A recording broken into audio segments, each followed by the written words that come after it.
Eva Angel Marita. Di sini saya akan menceritakan buku Kancil yang Selamat dari Jebakan.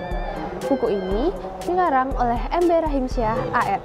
Kalian pasti sudah sering dengarkan tentang Kancil yang cerdik ini.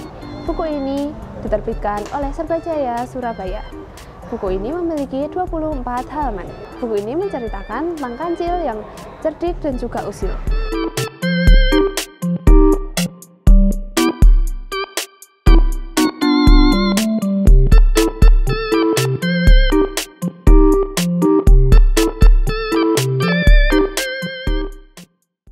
Pada hari itu, saat berkali-kali kancil hampir diterkam oleh harimau yang selalu digadang-gadang menjadi raja hutan, tentu saja setelah berhari-hari berkejar-kejaran, dia merasa lapar dan lelah. Dia mencari sumber makanan, tetapi tidak menemukannya. Kancil harus tetap berjalan melewati semak belukar dan padang rumput. Setelah itu, barulah kemudian dia menemukan kebun.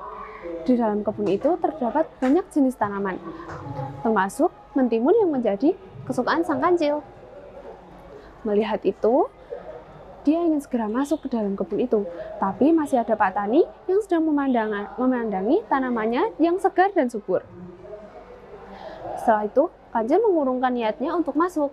Dia mencari tempat persembunyian untuk sementara. Hingga hari menjelang senja, kancil keluar dari persembunyiannya yang agak jauh dari kebun itu.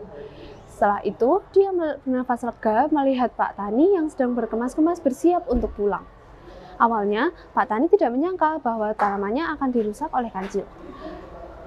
Setelah itu, kancil langsung masuk melewati samping pagar. Dia menggali lubang di bawah pagar. Dia langsung masuk ke dalam kebun itu melalui celah itu.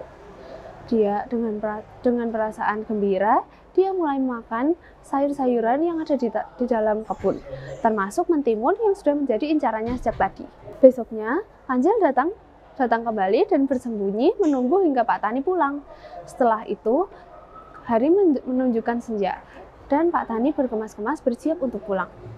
Awalnya, Pak Tani tidak menyangka bahwa tanamannya telah dirusak sang kancil. Tapi karena kancil melakukannya berulang kali, akhirnya perlahan-lahan Pak Tani mulai sadar bahwa tanamannya perlahan-lahan rusak. Jika aku menemukan biang perusak kebunku, maka aku ingin segera membunuhnya, tidak peduli hewan apapun itu, ucap Pak Tani dengan nada marah dan kesal. Setelah itu, Pak Tani mulai meneliti dan mencari dari mana binatang itu bisa masuk. Beberapa saat kemudian, Pak Tani menemukan celah di mana binatang itu masuk. Celah itu berlawanan dari pintu masuk di bawah pagar. Setelah itu, Pak Tani yang melihatnya langsung membuat perangkap. Dia menggali tepat di bekas jalan pintu masuk, di luar lubang. Setelah itu, Pak Tani menutupi lubang itu dengan kayu-kayu agar tidak tampak seperti perangkap. Seperti biasa, menjelang senja, kancil akan datang kembali dan masuk melalui lubang yang seperti biasa dia lalui. Tanpa dia sadari, ada lubang tepat di depannya. Dan ya, kancil jatuh terperosok ke dalam lubang itu. Dia sangat cemas dan takut. Dia mencari akal supaya dia bisa keluar dari lubang itu. Tapi sia-sia belaka. Akhirnya, dia menemukan ide. Dia sengaja berdoa dengan sangat keras untuk mempengaruhi hewan-hewan yang lewat di atas lubang. Tap-tap beratap, daun terbentang. Langit malam tidak berbintang. Hari esok akan kiamat. Di dalam lubang ini aku selamat. Kura-kura yang lewat, dia segera menengok dalam lubang dan bertanya kepada kancil apa yang dia lakukan di dalam itu. Lalu kancil menjawab, "Hai kura-kura, ketahuilah menurut ahli nujum besok adalah hari kiamat." Kura-kura langsung percaya dengan apa yang dikatakan sang kancil. Dia meminta agar kancil mengizinkannya untuk masuk ke dalam lubang. Setelah itu kancil mengizinkannya masuk dengan syarat dia harus patuh dengan peraturan yang ada di dalam lubang. Setelah itu, disusul Kijang. Kijang juga terpengaruh akan datangnya hari kiamat. Setelah itu disusul babi hutan. Babi hutan juga terpengaruh akan datangnya hari kiamat.